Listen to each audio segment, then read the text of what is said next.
Today I thought I'd do an overview of the common processing methods that you come across when buying specialty coffee.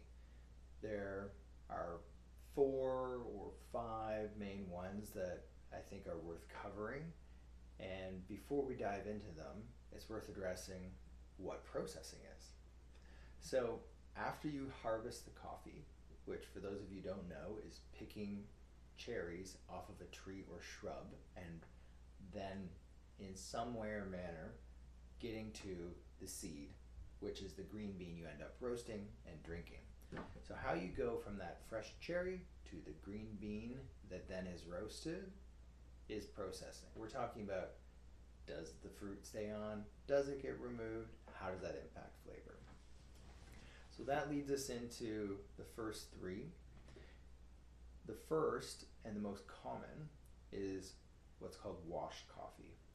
And that's where all of the fruit skin and mucilage is removed.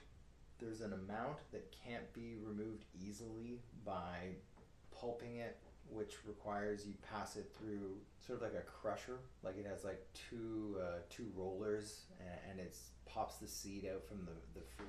But when you do that, there's still a little bit of fruit mucilage on the seed, and it's really difficult to get that off. And one of the easiest ways to do that is to float everything in water and allow a little bit of fermentation to occur that eats up that fruit mucilage and leaves a very clean green bean. There's still a protective layer called a silver skin that needs to be removed, but essentially after it's quickly fermented in tanks, it's put out in a variety of forms or through a variety of methods to dry, and then remove that silver skin, and then go to the dry mill and become processed as the green bean that we know. So it's that aspect of fully removing the fruit skin and mucilage, washing it in these big tanks that allows for a little bit of fermentation to get at that very clean silver skin and green bean that is what defines the washed process. The other end of that spectrum is doing none of that and allowing it to fully dry inside the fruit skin and fruit until you're able to break that away and then get at the green bean, and that's called the dry or natural process. That often leaves a lot more overt fruit characteristics, and you get more depth of sweetness, and typically they can have a little bit fuller body.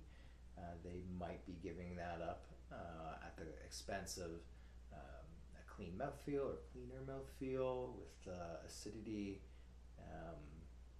that isn't quite as vibrant as you sometimes can get in the washed coffee processing method, or the archetypical washed coffee processing method's cup profile. And those are the two ends of the extreme. They're really exciting coffees. I love naturals. Some of my favorite coffees throughout the last couple of years have been naturals. I like them. They're loud. So in between that is honey processing. Costa Rica does this very, very well. Other producing origins do it under different names. Brazil might call it a pulp natural, where you do pulp it from the fruit, but there's the vast majority of that mucilage left on, and so one step down from natural in the honey process is black honey, and sometimes it's just referred to as honey. That's very common, but there technically are gradients of honey processing that if you go from natural down all the way to washed again, you're going black, red, gold, yellow, white. And Costa Rica really pioneered this to my knowledge. If I'm getting any of that wrong, I'd love to learn more, but I have long viewed them at the forefront of this, and they're amazing coffees. They're the best of both worlds when done right. So washed, honey, and natural are the three main ones, and it's really in the last not even 10 years that you're going to get into more modern processing methods, carbonic macerations, anaerobic, fruit additions, using selected yeast strains, and really, really tailored fermentation processes with additives.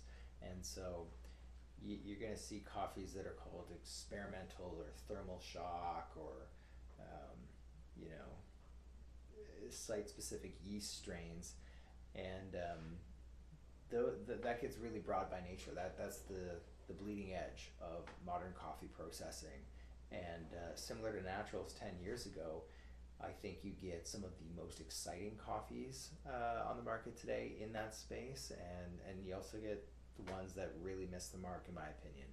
But it's really interesting. There are some that are so well refined now, and it's getting very very well established. Particularly like anaerobic fermentations and getting at very complex tropical fruit flavors through that. Yeah, they're mind blowing in a lot of ways. And I think one of the most interesting things about modern processing is to increase cup score in a really cost effective way for producers. And some of these specialized techniques can be done, um, you know, without having to make any other significant upstream considerations for that year's harvest on the actual coffee cherry.